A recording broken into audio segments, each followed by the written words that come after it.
저는 국립환경과학원이라는 데서 근무를 하고 있습니다.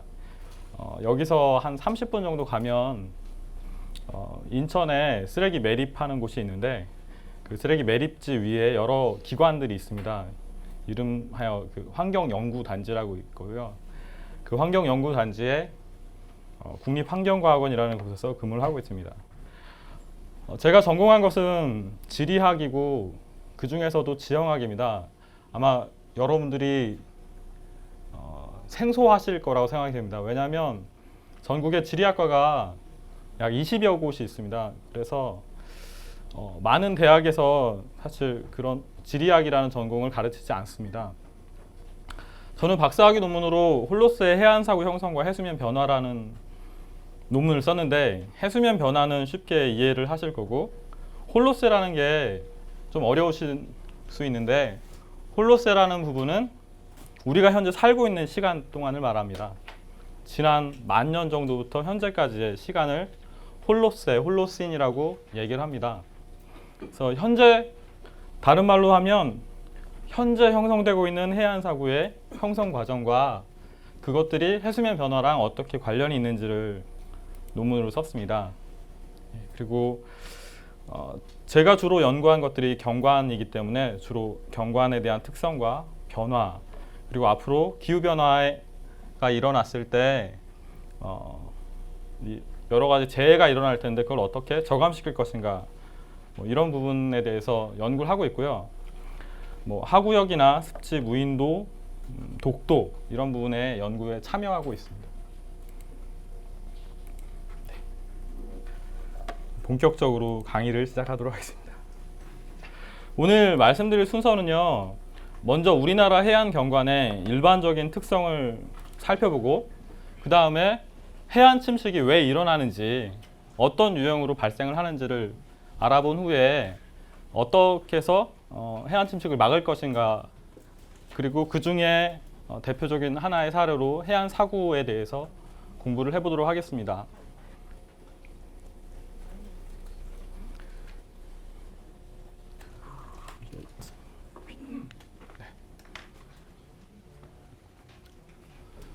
우리나라 해안은 혹시 몇 킬로 정도 되는지 아십니까?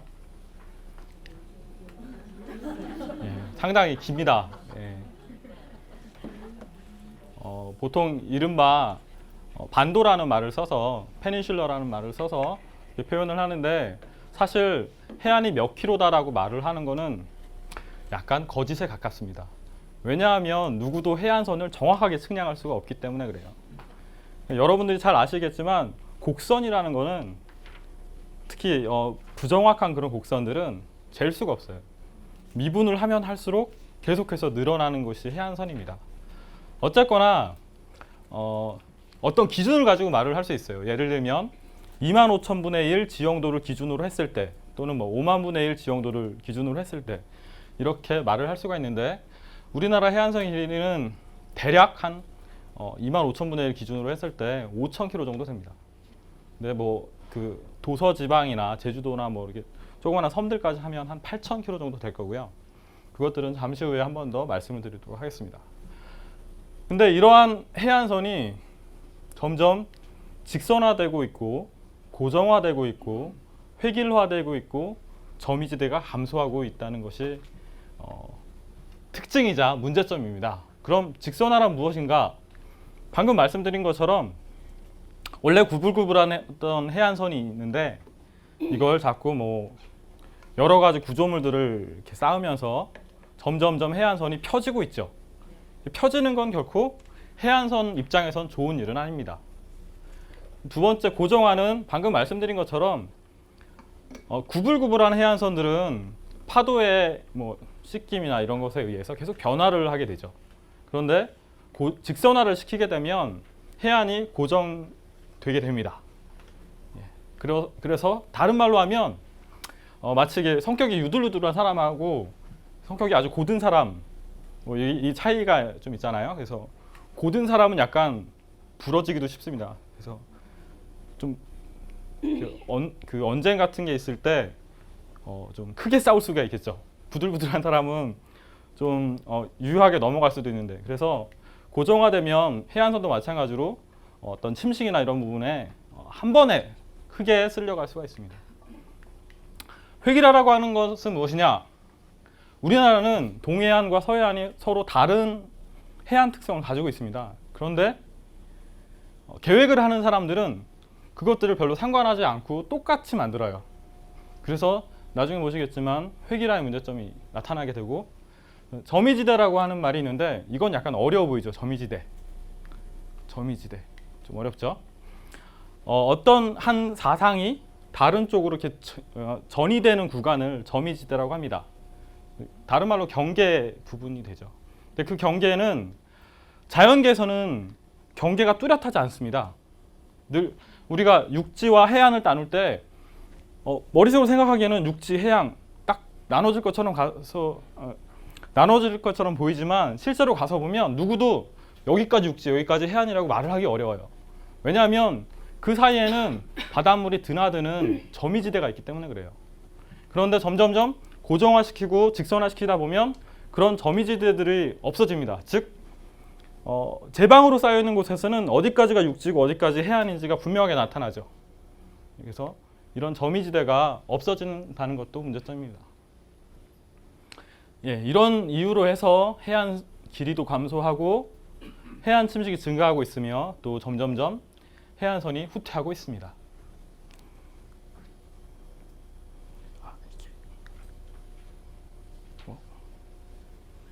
어떤 거지? 죄송합니다. 익숙하지 않아서. 네, 그래서 지금부터는 적절하지 않은 해안 이용 사례에 대해서 먼저 보여드리도록 하겠습니다. 하나하나 일단 읽어보면 사구마루를 이용한 도로 건설, 침식 방지를 목적으로 했던 옹벽 건설, 골재 채취, 매립, 해안 절벽에 놓인 도로 건설, 경지 확보를 위해서 사구폭을 축소한 것, 하구뚝, 수중보 등에 의한 모래 공급 차단, 퇴적물 이동을 고려하지 않은 돌재나 도류재 건설, 회사 채취 등등 여러 가지가 있습니다. 그 중에 하나 기사를 한번 볼 텐데요. 혹시 이런 기사 보신 적 있으세요? 제가 읽어드리겠습니다. 84억 들인 인공해수욕장 문제로 골치라는 기사인데요. 여기 잘 보면 어떤 지역인지 나오는데 녹화도 되고 있으니까 지역은 말하지 않겠습니다. 우리나라의 어떤 지자체에서 원래 갯벌이었던 곳이었어요. 근데 여기다가 좋은 아이디어를 해서 인공해수욕장을 만들겠다고 생각을 했어요. 그래서 이 갯벌에다가 모래를 들이다 부었어요. 그것이 가만히 있을까요? 네, 쓸려 나가겠죠. 그래서 공학자들은 어떻게 했느냐? 모래를 가두었어요. 뚝을 만들었어요. 뚝을 이렇게. 그리고 모래를 부었어요. 가만히 있었을까요? 가만히 있지 않았습니다. 그래서 그 기사가 났고 약 80억 원이 들었는데 그걸 원상복귀하는 데는 훨씬 더 많은 돈이 들고 있습니다. 그리고 아직 원상복귀가 되지 않았습니다. 그럼 이런 문제는 왜 생기느냐? 왜 생길까요?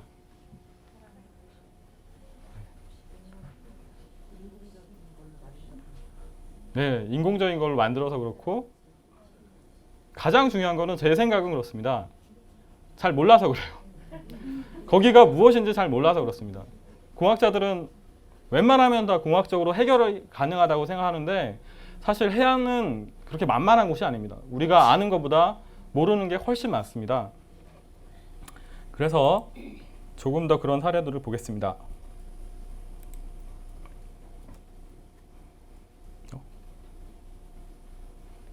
예, 굉장히 멋있죠?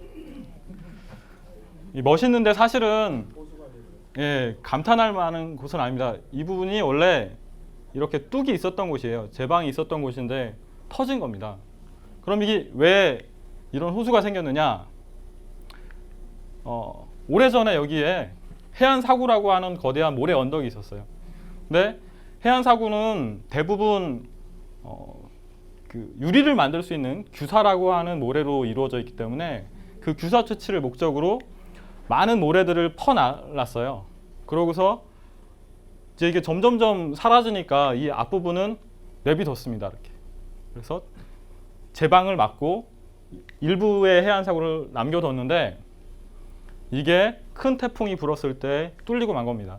그리고 현재는 해안선이 여기라기보다는 이쪽이 이제 해안선이 되는 거죠. 장곡리의 운여 해수욕장입니다. 네. 앞부분에 보시면 여기 보면 청회색으로 보이는 콘크리트 조각들이 있고 뒤에 모래 포대기가 있죠. 그리고 이쪽에 가면 또 다른 식의 커다란 그 석축이 있어요. 그래서 적어도 이 재료만 보더라도 최소한 3번 이상 여기를 다시 쌓았구나라는 걸 알 수 있어요. 들리는 말에 의하면 이 지역은 7번을 다시 쌓았답니다. 한 10년 동안에 평균 1년여를 견딜 수가 있는 거죠. 그리고 그 뚫린 곳은 현재는 지금 이와 같은 모습으로 다시 막아놓은 상태입니다. 경사호안이라고 하는데요. 호안에도 여러 가지 종류가 있습니다. 이게 직벽이 있고 이렇게 경사진 곳이 있는데, 직벽은 파랑이 왔을 때 파랑 에너지를 잘 막아내지 못하는 특성이 있고요. 경사호안은 잘 막아내는데 대신 해수욕장으로 써야 될 모래사장을 다 얘가 차지해버리게 되죠. 이게 이제 제가 분석한 겁니다. 방금 말씀드렸듯이 이렇게 원래 모래 언덕이 있었어요. 근데 이 부분을 다 파먹고 여기 남겼더니 나중에 요게 방어벽 구실을 못하더라, 이런 것이고요. 요건 위에 뚫리기 전 모습이고 이건 뚫리고 났을 때 모습입니다. 두 군데가 파여 나갔습니다. 자, 이건 아파트 브랜드명은 밝히지 않겠습니다. 강원도 고성군에 있는 어떤 아파트인데요. 잘 보시면 굉장히 위험해 보이죠. 네. 아마 지금 여러분들이 가서 보시면 도대체 이런 생각을 왜 했을까 라는 생각을 하실 수 있어요. 이게 도대체 상식적으로 말이 되는가. 하지만 이 아파트를 설계할 당시에는 원래 이 모래사장이 50m 정도 앞에 있었다고 합니다. 근데 아파트를 건설하면서 50m 후퇴한 거죠. 여기서 중요한 건 뭐냐? 50m는 해안에서 아무것도 아닙니다. 한 번에 왔다가 한 번에 다시 쌓이기도 하고 깎여 나가기도 하는 범위예요. 근데 그걸 그런 것을 고려하지 않고 설계를 하는 게 문제가 되는 거죠. 그리고 근본적으로 이것이 이 자리에 있을 것은 아닙니다. 여기는 어떤 문제가 생기고 있느냐? 이 아파트 앞에 놀이시설 같은 걸 만들었는데 이게 무너졌어요. 그래서 보면 철조망으로 이렇게 막 쳐놓고 아이들이 뛰어놀지 못합니다. 앞에 있는 옹벽이 무너지고 있고요. 그럼 왜 그러냐? 근본적으로 이곳은 원래 이렇게 이 초록색으로 표시한 해안 사구가 있어야 되는 곳입니다. 그걸 밀어내고 아파트를 지었기 때문에 문제가 있는 거죠. 결국 해안의 특성이나 경관을 전혀 고려하지 않고 건설을 했기 때문에 이런 문제가 발생한다고 할 수 있습니다. 우리나라의 해안선 변화를 분석한 그림입니다. 1910년대에 저희가 일제 치하에 있을 때 일본 군사 측량부에서 지도를 발행했습니다. 5만 분의 1 축척을 가진 그런 지형도를 발행했는데 비교적 상당히 정확합니다. 그래서 그것들을 이어붙이면 과거 100년 전의 모습을 복원을 할 수 있습니다. 과거 100년 전의 모습과 현재의 모습을 비교한 것입니다. 근데 잘 보이시진 않죠? 그래서 다시 요약을 해보면 자, 여기 이제 표가 2개가 있는데요. 하나는 과거의 육지 기준, 하나는 현재 육지 기준입니다. 왜 2개의 기준이 다르냐면 육지라고 하는 게 정의가 있어요. 여러분들 섬이 있잖아요. 섬이 있고 우리 이제 한반도라고 하는 본토가 있는데 이 본토랑 섬이 다리로 연결되면 그때부터 육지가 돼요. 그래서 다리가 건설이 되고 나면 과거에는 섬이었던 것이 현재는 육지로 이렇게 소속이 바뀝니다. 그래서 과거에 다리가 연결되기 전과 아래쪽에 현재 육지가 그러니까 다리가 놓인 후에 그 두 가지 다 비교를 해봤습니다. 그래서 과거를 기준으로 할 때는 우리나라 해안선 길이가 이거는 이제 섬까지 다 포함한 겁니다. 그래서 1910년대 1대 5만을 기준으로 했을 때 전체가 6,000km 정도였는데 현재는 4,785로 줄었다는 겁니다. 그래서 그 길이가 24% 정도가 줄었고 굴곡은 28% 정도가 줄었습니다. 그러니까 굴곡이라고 말하는 건 얼마나 휘어져 있느냐인데요. 특히 이제 서해안이 한 40% 정도 가까이 준 걸로 나타났고 현재 육지를 기준으로 했을 때도 보시는 바와 같이 뭐 25%에서 30% 정도 준 걸로 나타납니다. 이것들은 방금 말씀드린 것처럼 여러 가지 건설 행위들에 의해서 줄어들었다고 볼 수 있습니다. 그리고 여기서 중요한 게 있는데 준 만큼 육지가 늘었겠죠. 근데 그걸 또 한번 다시 생각해 보면 우리나라의 영토는 육지만을 가리키지 않습니다. 영토는 육지도 있고 바다도 있고 그 영공도 있습니다. 사실은 다 본전이에요. 결국에는 어떻게 보면 늘어난 육지만큼 갯벌이 그만큼 줄었다는 겁니다.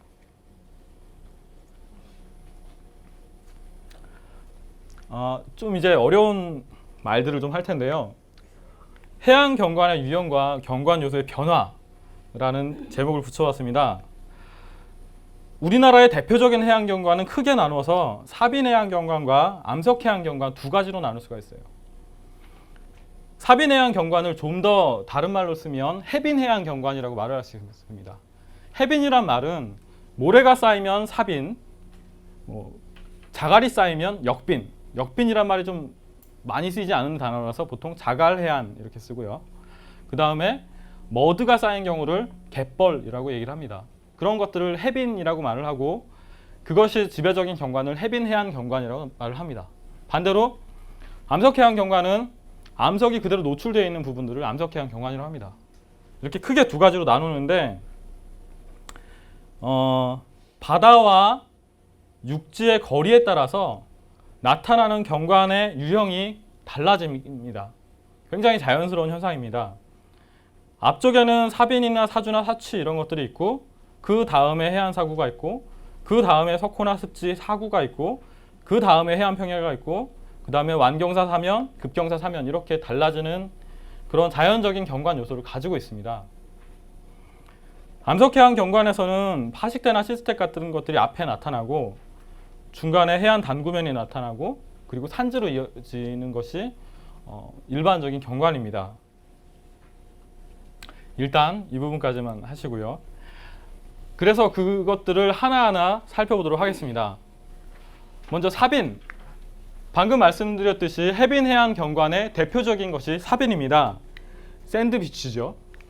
동해안에서 굉장히 탁월하고 서남해안에서는 주로 포켓 비치라고 하는 유형으로 나타납니다. 그래서 포켓이 뭐냐? 영어입니다. 포켓. 주머니입니다. 주머니. 주머니 모양으로 볼록하게 이렇게 오목하게 들어간 그런 형태로 나타나는 게 서해안의 일반적인 사빈 경관입니다. 그리고 모래 크기의 동서차가 있습니다. 동해안 해수욕장 가시면 좀 더 굵은 모래가 있고 서해안 가면 고운 모래가 있습니다. 다시 말해서 경관이 서로 다른 거죠. 사빈이라는 경관은 같지만 그걸 이루고 있는 구성물질이 다르기 때문에 본질적으로 다른 경관입니다. 모래 공급원은 주로 하천 퇴적물이나 해안 침식물, 외해 이렇게 세 가지가 있습니다. 그리고 이 사빈이라는 경관 안에는 사취나 사주섬 같은 그런 지형들이 있습니다. 사빈 경관은 사람들이 굉장히 가면 이용하기가 좋아요. 모래놀이 같은 것도 하고 막 그러기 때문에 주로 해수욕장으로 이용됩니다. 요새는 해수욕장이라고 부르지 않고 해변이라고 이름을 바꾸어서 부르고 있습니다.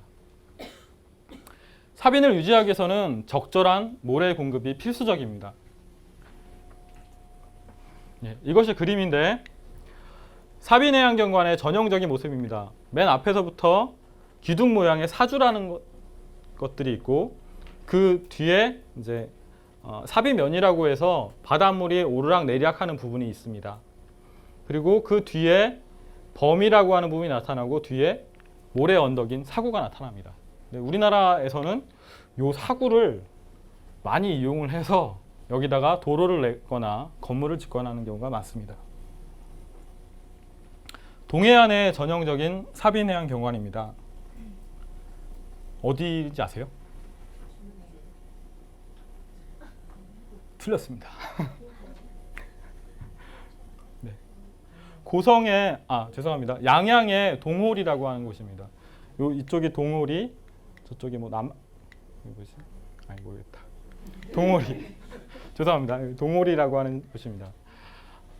참고로 말해서 동호라고 하는 지명이 굉장히 많아요. 그래서 여기는 양양동호고요. 고성동호가 또 있습니다. 그리고 전북에 가면 고창동호가 있어요. 해안에 가면 비슷비슷한 이름이 굉장히 많습니다. 여기는 동해시고요. 맹방, 망상 뭐 이런 쪽이고요. 여기는 대청도 아시죠? 대청도에 가시면 이런 풀등이 드러납니다. 썰물 때. 이런 게 사주입니다. 모래 입자 크기를 한번 비교해 보았습니다. 모래가 굉장히 다릅니다. 똑같이 찍은 건데 크기가 다른 거예요. 제가 뭐 상품이라도 좀 가져왔어요. 이게 어딜까요? 저만 알고 있습니다. 일단 강릉입니다. 강릉이고 동해안 모래인데요. 여기 눈금이 있는데 거의 모래 크기가 1mm에 가까워요. 1mm나 1mm 이상입니다. 만지면 상당히 꺼끌꺼끌하죠. 이 오른쪽의 모래는 비교가 돼 있으니까 서해안이겠죠. 서해안의 모래입니다. 아마 신두리 정도 될 겁니다. 모래의 크기는 약 250 마이크로미터 정도 됩니다. 요거에 비하면 길이가 4분의 1로 줄어들죠. 네. 자, 이쪽 모래는 어딜까요? 네. 이 모래는 제주도에서 갖고 온 모래입니다. 요거랑 요 두 개가 제주도 모래입니다. 보시면 뭐가 다른지 아시겠어요? 이쪽 것들은 이렇게 투명한 것들이 많죠. 이런 것들이 보통 석영입니다. 보통 석영이 90% 이상 됩니다. 그런데 이쪽에 있는 것들은 하얀색이 많죠. 왜 하얄까요? 잘 아시겠지만 제주도는 화산섬이에요. 그러니까 석영을 공급할 수 있는 화강암이나 이런 것들이 부족합니다. 현무암이나 뭐 조면암 이런 것들로 되어 있잖아요. 그래서 대부분의 모래가 조개 껍데기로 이루어져 있습니다. 폐사라고 합니다. 폐사. 조개 껍데기 종류가 다르기 때문에 조금 더 굵고 조금 더 작고 그런 게 있고요. 요 아래쪽의 모래는 대청도에서 가지고 온 모래입니다. 대청도의 모래와 대청도 해변의 또 다른 모래입니다. 오른쪽에 검은색이 나타나죠. 이런 검은색이 나타나는 이유는 모래를 이루고 있는 구성 물질이 석영이 아니라는 걸 말을 하고요. 자석을 갖다 댔더니 다 붙습니다. 철이었습니다. 그래서 모래를 보여드린 거는 지역에 따라서 모래가 서로 다르다라는 것을 보여드리고 싶었습니다. 그리고 동해안의 모래가 서해안에 비해서 더 굵다. 그렇죠? 그런데 제주도는 석영이 아니라 폐사, 폐각사, 뭐 조개류, 그러니까 딱 조개만을 말하는 건 아니고요. 그런 조개 껍데기처럼 그런 단단한 그 동물들이 죽어서 나중에 모래가 됩니다. 다음으로 이제 시흥 갯골 같은 간석지 경관이 있는데요. 혹시 동해안에서 간석지 보신 적 있으세요? 갯벌 없죠? 동해안은 간석지가 만들어지기 힘든 환경입니다. 아까 어떤 분이 어떤 지자체에서 갯벌에다가 모래를 부어서 해수욕장을 만들려고 했다고 했잖아요. 마찬가지 생각을 하는 거랑 똑같습니다. 동해안에다가 갯벌을 만들려고 하는 거랑 같은 생각이에요. 갯벌이 만들어지기 굉장히 어렵겠죠, 동해안은. 그래서 서해안에서 가장 특징적인 경관이고 남해안에서는 갯벌이 있습니다. 순천만도 잘 아시는 갯벌의 한 종류죠. 서부 지역의 만이나 도서해안에 주로 나타나고, 그런데 남해안의 경우는 남해안의 동해안 쪽으로 가면 갯벌이 나타나지 않아요. 조류의 영향에 의해서 구성물질의 분급이 발생한다 라고 써 있는데 굉장히 어려운 말입니다. 이 조류는 여러분들이 지난주 수요일쯤에 배우신 그 새가 아닙니다. 조류 하면 굉장히 여러 가지가 있는데요. 참고로 제가 일하는 곳에는 조류를 연구하시는 분이 4분이 계시고 저는 이조류를 연구합니다. 이건 영어로는 타이달 커런트라고 하는 조석에 의한 흐름, 그걸 조류라고 합니다. 그런데 우리 과학원에는 또 다른 조류를 공부하시는 분이 있어요. LG라고 해서 그 바닷물 속에 사는 생물, 그걸 또 조류라고 합니다.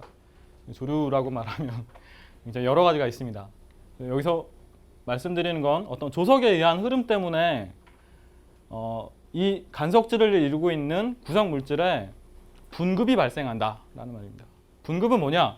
나누어지는 걸 분급이라고 합니다. 남자는 남자끼리, 여자는 여자끼리, 큰 건 큰 것끼리, 작은 건 작은 것끼리. 네. 후자 큰 건 큰 것끼리, 작은 건 작은 것끼리 이렇게 나누어지는 게 분급입니다. 그래서 조류에 따라서 즉 같은 갯골 안에서도요. 입구 쪽의 조류하고 그 안쪽의 조류가 다르기 때문에 거기서도 구성 물질이 서로 다르게 나타납니다. 예, 그리고 잘 아시겠지만 간석지, 갯벌은 람사르 협약에서 보호 가치를 인정했고 이 간석지의 경관 조각은 바다, 갯벌, 염습지, 해안숲 이렇게 또 다시 세분화해서 변화됩니다.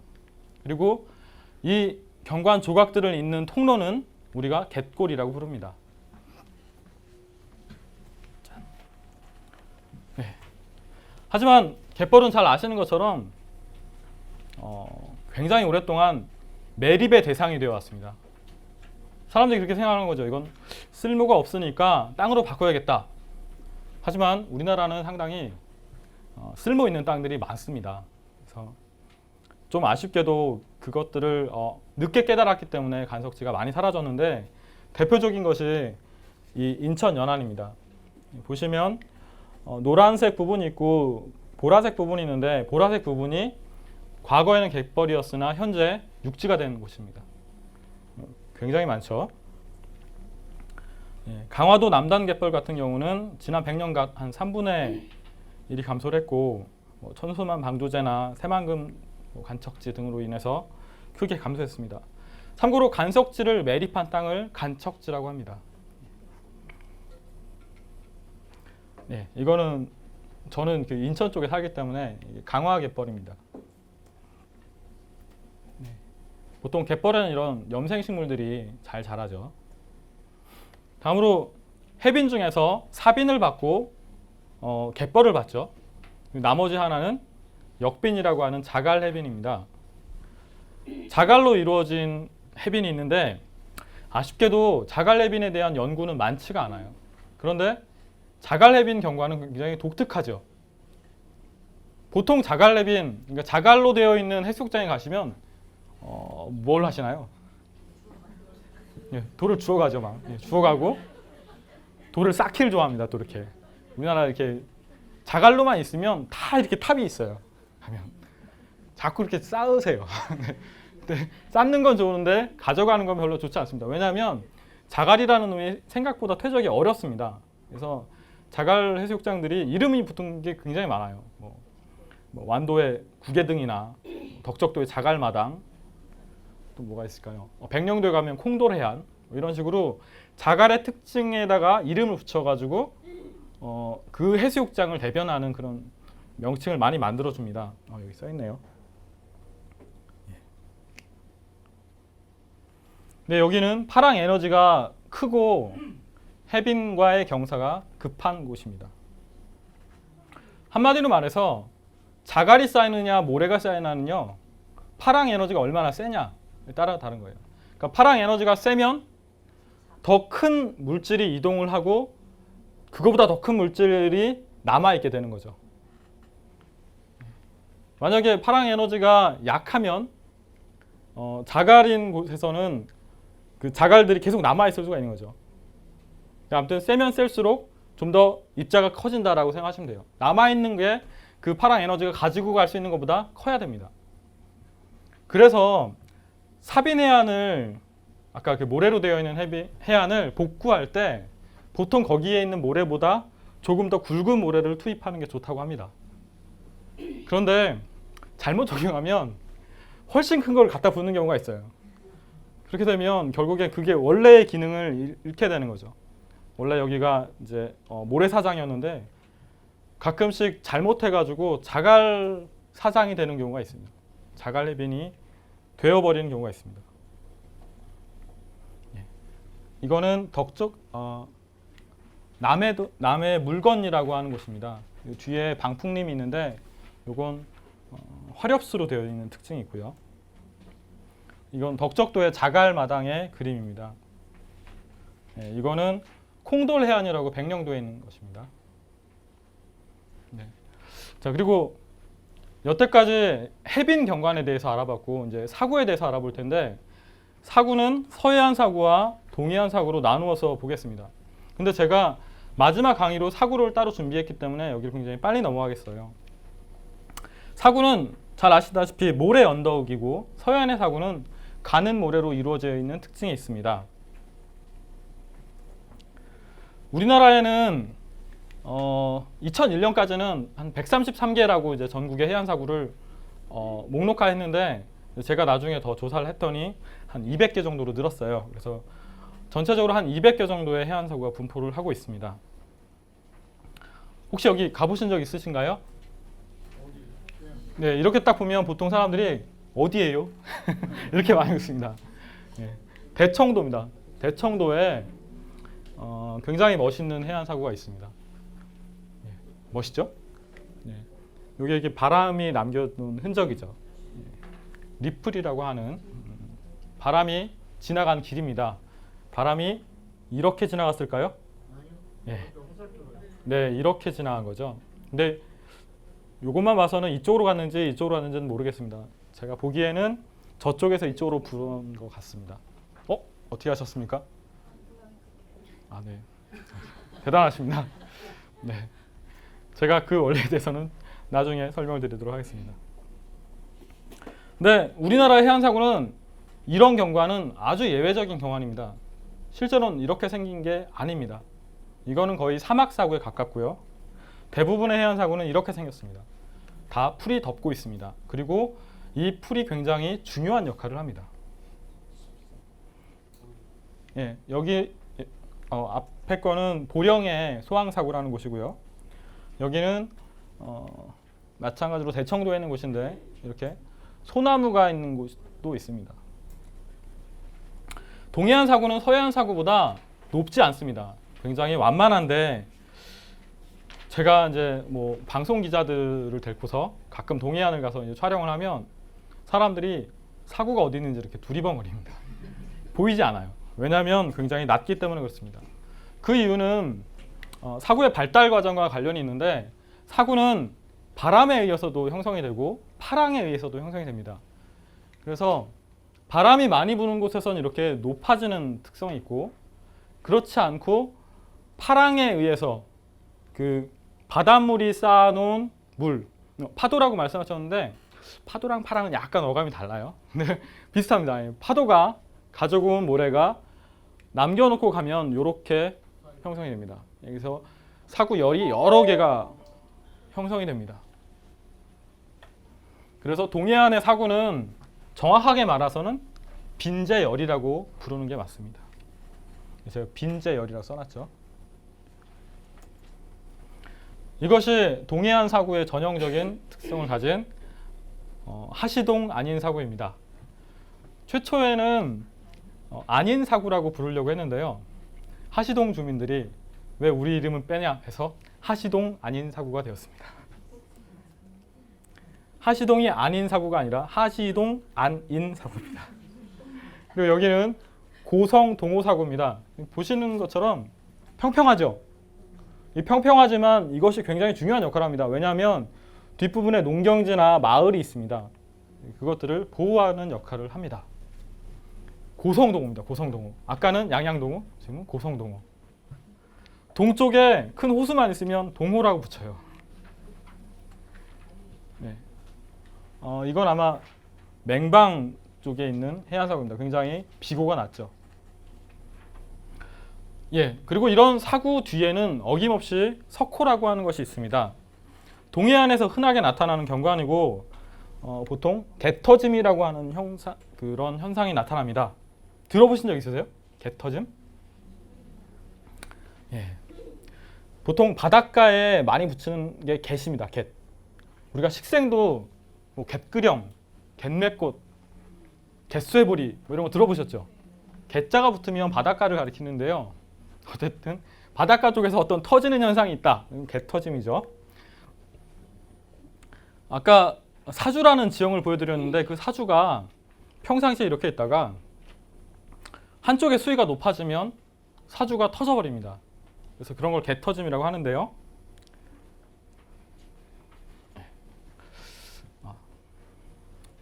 자, 이 사진은 다 제가 직접 찍은 사진입니다. 요건 양양의 매호라고 하는 석호입니다. 뒤쪽에서 이렇게 찍으면 이런 경관이 나타나고 지금은 여기 앞에 전망대 같은 게 생겨서 사람들이 이제 놀러 가서 이쪽을 조망하기가 좀 더 좋아졌어요. 요건 비행기에서 찍은 사진입니다. 저는 이렇게 비행기에서 타면 이렇게 좀 사진을 찍을 수가 있는데 굉장히 어렵게 찍은 사진입니다. 왜냐? 이 비행기가 지금은 다니지 않습니다. 예전에 양양에 공항이 처음 들어서고 비행기를 몇 번 운행을 하다가 적자가 나서 이제 중단을 했는데 거의 제가 적자 났을 때 거의 문 닫기 한 달쯤 전에 비행기를 탔습니다. 제가 탔더니 5명 정도 있더라고요. 저까지 승객이. 그리고 승무원이 4명 있었습니다. 그래서 사진을 찍어도 되냐고 했더니 아무 데서나 찍으라고. 보통 다른 비행기에서는 사진을 잘 못 찍게 해요.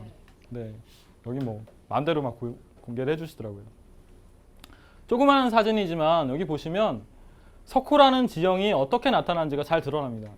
요 앞에 도로가 지금 지나가고 있는 요 부분이 사주라고 하는 그런 경관입니다. 사주가 어떤 만을 막아서 형성된 게 석호입니다.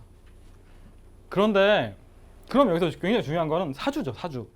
사실 석호는 사주가 막았기 때문에 만들어진 거예요.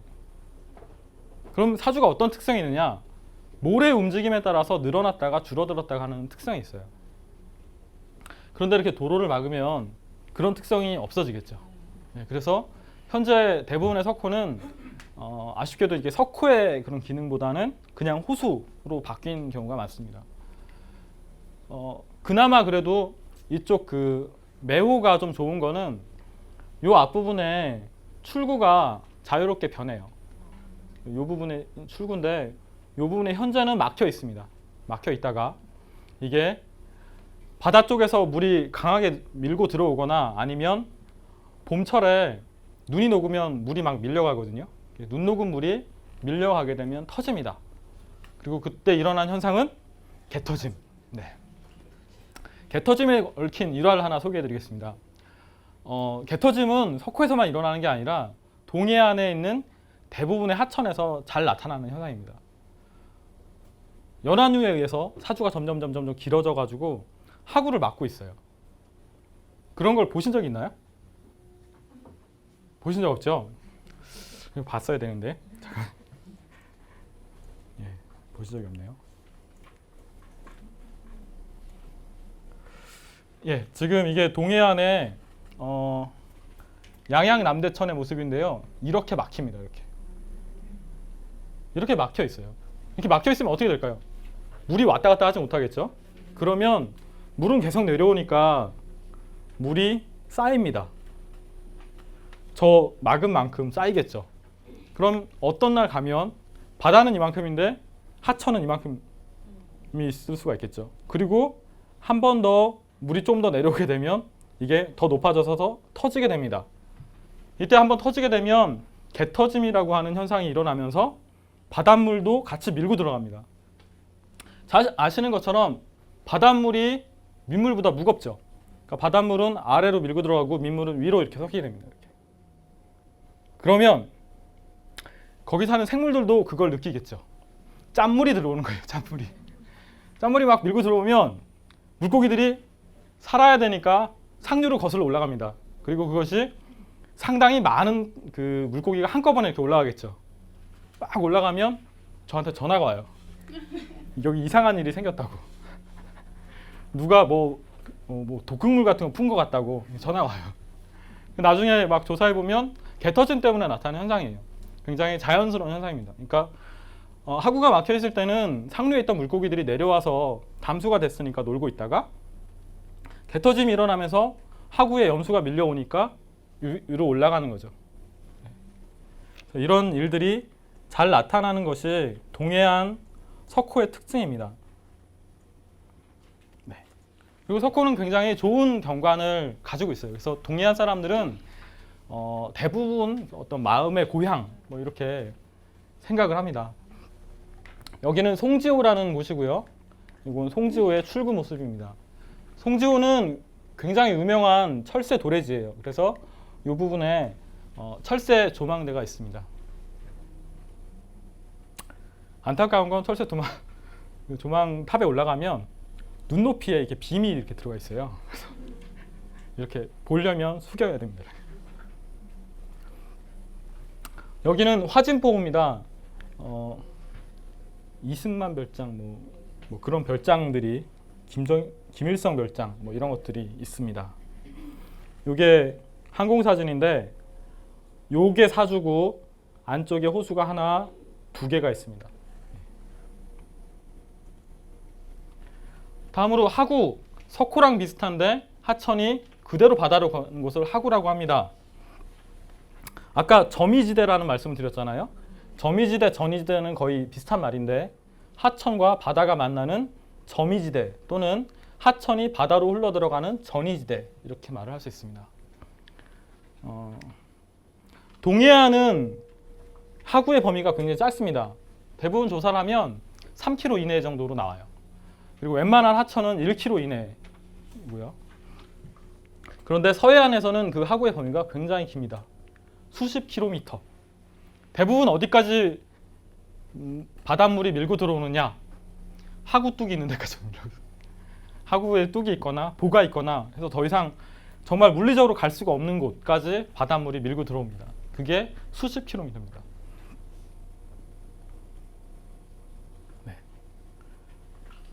이거는 공릉천이라고 하는 하구입니다.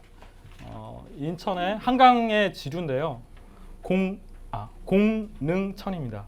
처음에는 곡릉천이었는데요. 요새는 공릉천으로 통일을 했습니다. 네, 이거는 어딜까요? 네, 잘 아시죠? 순천만입니다. 사진 여기 가보신 적 있으시죠? 저도 이틈바구니에서 사진을 찍었습니다. 굉장히 많은 사람들이 막 이렇게 서로 좋은 자리를 차지하기 위해서 이렇게 전망대가 점점점 갈 때마다 커지고 있습니다. 그럼 여기서 퀴즈를 하나 할게요. 이게 뭔지 아세요? 하트? 뭘까요? 갈대입니다. 갈대. 갈대죠. 예. 사실은 옛날 항공사진들을 찾아보면요. 순천만은 이런 모습이 아니었습니다. 이건 최근에 변화돼서 한 20-30년 정도 걸쳐서 나타나는 모습이고 그 전에 한 30년 이상 전에는 이런 모습이 아닙니다. 근데 이런 모습이 사실은 전형적이에요. 여기만 그런 게 아니라 남해안으로 흘러가는 대부분의 하천이 옛날 항공사진들을 보면 이런 동글동글한 갈대 그런 구조가 나타납니다. 그건 왜 그럴까요? 사실 이게 연구된 바는 없는데 저의 생각을 해봤습니다. 이제 퇴적물이 처음에 모여요. 그러면 갈대가 정착을 하겠죠. 그럼 갈대가 이렇게 정착을 하면 갈대에 의해서 다시 퇴적물이 또 동그랗게 쌓입니다. 그러면 그 동그란 범위만큼 갈대들이 또 퍼지겠죠. 그러면 그 바깥으로 또 퇴적물이 쌓입니다. 예, 그래서 식생하고 지형은 굉장히 밀접한 관련을 갖고 있습니다. 그래서 점점점 커지다 보면 뭐 완전 동그라질 수도 있고 두 개가 붙어서 하트처럼 나타날 수도 있고요. 예, 이거는 낙동강 하구입니다. 하구를 말씀드리고 있는데 좀 전 건 순천만하고 여기는 낙동강하구인데요. 낙동강하구에는 보시는 것처럼 사주가 길게 늘어서 있습니다. 이렇게 끝에 하나가 있고 두 번째, 세 번째 이렇게 점점 이렇게 사주가 하구를 다 막고 있는데 이 지역 사람들은 이것을 등이라고 부릅니다. 그래서 여러분들이 사주라는 그 이름에 익숙하지 않으시면 등이라고 생각하시면 돼요. 등, 대이작도 앞에 풀등, 여기는 도요등. 네, 이거는 동해안 하구 아까 보여드린 것이고요. 위에가 막혀 있던 모습이고 아래가 터진 모습입니다. 갯벌 중에는 설트마시라고 부르는 염습지가 잘 나타나는 곳이 있습니다. 그런데 염습지는 갯벌, 그러니까 하구에만 나타나는 것이 아니라 해안에만 나타나는 것이 아니라 하구에도 나타납니다. 그래서 염습지를 보통 해안 염습지와 하구 염습지로 나눌 수가 있습니다. 그리고 다시 그 염습지를 구성하고 있는 물질이 모래냐, 점토냐에 따라서 사질성과 점토성으로 나눌 수가 있습니다. 예를 들면 해옥나물이라고 하는 식물은 해안 염습지의 대표적인 식물이고 주로 사질토가 많이 분포하는 곳에 잘 나타난다고 합니다. 이에 비해서 칠면초라고 하는 것은 하구나 해안이나 잘 나타나는데 주로 걔네가 분포할 때는 점토에서 많이 분포를 합니다. 여러분들 혹시 해옥나물, 칠면초 구분할 줄 아세요? 대충. 예, 저도 대충밖에 모릅니다. 굉장히 되게 비슷하게 생겼죠? 이렇게 곤봉 모양을 잘랐을 때 동그라느냐, 뭐 납작하냐 이런 거 가지고 구분하는데 그걸 몰라더라도 사실 이 정보를 알고 있으면 어느 정도 예측을 할 수가 있습니다. 자, 이거는 이게 칠면초라고요? 이거 천일사초입니다. 천일사초이고요. 네, 그리고 이게 아까 그 순천만에서 보여주는 그런 경관이고, 네. 이게 아마 고창 어딜 겁니다. 자, 다음으로 단구를 말씀드리겠습니다. 혹시 해안 단구라는 지역명을 들어보신 적 있으신가요? 정말로요? 혹시 어디를 들어보셨나요? 정동진 아시죠, 여러분? 네. 강원도에 가면 강릉 남쪽에 어떤 땅에 그 배가 이렇게 올라가 있는 데가 있습니다. 한 번도 잡은 적이 없습니다. 굉장히 비싸서. 예. 사실 뭐 저는 그렇게 좋아하지는 않습니다. 왜냐면 해안 당구 경관을 상당히 망치는 예, 그런 거라고 생각을 하고 있어서. 근데 기회가 되면 저도 뭐 숙박을 해보고 싶습니다. 해안 단구라는 지형은 해수면의 하강이나 지반의 융기에 의해서 해안 지역에 형성된 평평한 언덕을 말을 해요. 그것이 이제 계단처럼 생겼다고 해서 단구라고 이름을 붙입니다. 영어로는 테라스죠, 테라스. 코스탈 테라스. 여러분들 테라스는 웬만한 아파트에 다 있습니다. 앞에 이렇게 나와 있는 게 테라스죠, 평평한 거. 그런 모양으로 생겼다는 겁니다. 그래서 동해안에 굉장히 탁월하기 때문에 동해안에 어떤 지배적인 암석해안 경관을 보여주고 스카이라인이 굉장히 독특하죠. 그래서 만약에 여러분들이 누가 거기다 집을 짓는다고 하면 그 스카이라인을 해치지 않게 권고하는 것이 좋습니다. 뒤에 평평하게 보이는데 앞에 이상한 걸 세우면 그 경관이 망쳐지니까 가능하면 그 스카이라인과 조화되는 방향으로 뭔가 건축물을 설계하는 것이 좋습니다.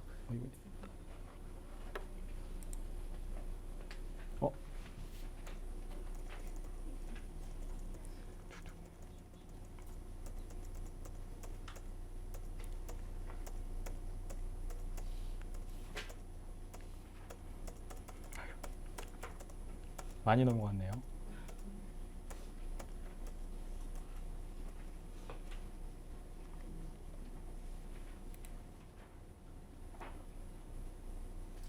네. 이것이 그 단구에 저희는 종단곡선이라고 부릅니다. 이 단구를 이렇게 쭉 잘라가지고 다시 그림으로 살펴본 건데요. 여기 보시면 첫 번째 단구가 있고 다시 두 번째 단구가 있고 세 번째, 네 번째 단구가 있습니다. 그리고 동해안에서는 보통 이런 단구에 밭을 만들거나 집을 만들거나 도로를 냅니다. 굉장히 유용하게 잘 사용할 수 있는 그런 경관이고 첫 번째 단구의 고도는 일반적으로 10에서 15m 정도 됩니다. 두 번째 단구는 18m에서 20m 정도 되고요. 세 번째 단구는 30m, 25에서 30m 정도 이렇게 됩니다. 그리고 이것들을 가지고 뭘 알 수 있느냐? 이게 결국에는 원래는 여기에 바다였다는 거거든요. 바다, 여기가 바다, 저기가 바다. 그러니까 동해안의 발달 과정을 연구할 수가 있습니다. 얼마나 빨리 이 지반이 융기하고 있는지 또는 해수면이 어떻게 변해왔는지를 연구하는 굉장히 중요한 그런 지형입니다. 이건 경주에 가면 읍천이라고 하는 곳이 있는데 읍천리 단구, 이 그 마을 이름이 진리라는 마을이에요. 그래서 진리 단구라고도 부르는데 요거는 그 관광 자원으로 개발되기 전 모습이고요. 현재 가면 여기에 전부 다 데크가 놓여 있어서 많은 관광객들이 옵니다. 중국 사람들 왔어요. 그래서 보면 이런 데 가면 이런 걸 보러 다니는 그런 여행객들이 있더라고요. 특히 여기는 이 앞에 있는 암석이 현무암이라서 주상절리를 보실 수가 있어요. 혹시 하트 모양의 주상절리를 사진을 보신 적이 있는지 모르겠는데 그게 여기에 나타납니다. 예, 이런 해안 단구는 위쪽에 있는 경관이라고 하면 이 해안 단구의 앞쪽은 보통 암석해안으로 이루어져 있습니다. 그래서 암석해안의 절벽을 해안 절벽 또는 절벽 애자를 써서 해식애라고 부르고 그 앞에 평평한 부분을 파식대라고 부릅니다. 네, 이게 암석해안 경관의 모습인데 이렇게 딱딱한 암석으로 되어 있습니다. 그래서 앞부분에 평평한 부분을 파식대라고 부르고 이 파식대가 끝나고 육지와 만나는 부분에 급격한 경사를 이루는 부분을 해식애라고 부릅니다. 그래서 파식대, 해식의 해안 단구만 알고 계시면 되는데요. 앞부분에 파식으로 깎여 나가다가 우연히 강한 암석이 더 남을 수가 있습니다. 그래서 그런 부분은 시스텍이라는 영어를 사용하는데 이게 우리나라에서는 아주 다양한 이름을 갖고 있어요. 그래서 뭐 선돌, 혹시 이런 거 들어보셨어요? 선돌, 뭐 그런 거. 동해시에 가면 촛대바위라고 있거든요. 촛대바위. 뭐 그런 것들이 다 시스텍의 하나가 됩니다. 그리고 파식대와 해식애가 만나는 부분은 일반적으로 그냥 이런 이렇게 밋밋하게 만나는 게 아니라 그 부분이 쏙 들어갑니다. 이렇게 쏙 들어가서 거기를 노치라고 부릅니다. 이렇게 쏙 들어가 있는 그런 경관입니다. 그걸 가지고 뭘 할 수 있느냐? 노치의 변화만 보고 해수면의 변동을 추정할 수가 있습니다. 그리고 이 노치가 깊숙하게 들어가게 되면 이렇게 되겠죠? 그래서 이런 걸 해식 동굴이라고 합니다. 여기에 설명되지 하나 있구나. 예. 우연히 해식 동굴이 이렇게 발달을 하는데 중간에 이런 것처럼 남을 수가 있어요. 시스텍처럼 떨어져 있지도 않고 해식 동굴처럼 이렇게 들어가 있지도 않고 이렇게 시스텍이 이 해식애랑 이렇게 붙어 있는 경우 보통 우리는 뭐 공암, 구멍바위, 코끼리바위 이런 말들을 붙이죠. 이런 걸 시아치라고 부릅니다. 아마 울릉도 이런 데 가시면 많이 보실 수 있을 거예요. 여기는 충남 안면읍의 꼬치 해수욕장 남쪽이거든요. 꼬치 해수욕장 혹시 가시면 거기만 보시지 말고 거기보다 조금 더 아래로 내려가시면 이런 해안 절벽을 보실 수 있어요. 이 부분이 파식대, 여기가 해식애 이렇게 부릅니다. 이거는 어디지? 이게 어딜까요? 하도 많이 이렇게 뒀더니 잘 기억이 안 나네요. 동해안에 고성 쪽, 고성 문암리입니다. 예, 고성 문암리에 있는 파식대인데 보통 여기에서 사람들이 해수욕을 즐기고요. 뭐 이렇게 드러난 부분이 있습니다. 이 사람들이 여기서 이렇게 해수욕을 즐길 때 전 여기서 바위 샘플을 채취했습니다. 사람들이 아주 이상하게 보더라고요. 네. 그러니까 좀 전에 말씀드린 고성 안면도의 둔둘이라는 곳입니다. 그래서 해식애가 있고 파식대가 있는데 쏙 들어가 있죠. 이 부분, 이런 게 노치입니다. 놓치지 마시고 들으세요. 노치. 네. 물이 빠졌을 때 모습, 물이 들어왔을 때 모습입니다. 딱 이 부분에 걸리죠. 노치라는 부분에. 참고로 바다는 굉장히 위험합니다. 이렇게 드러났다가 이렇게 잠기는 데까지 얼마나 걸릴까요?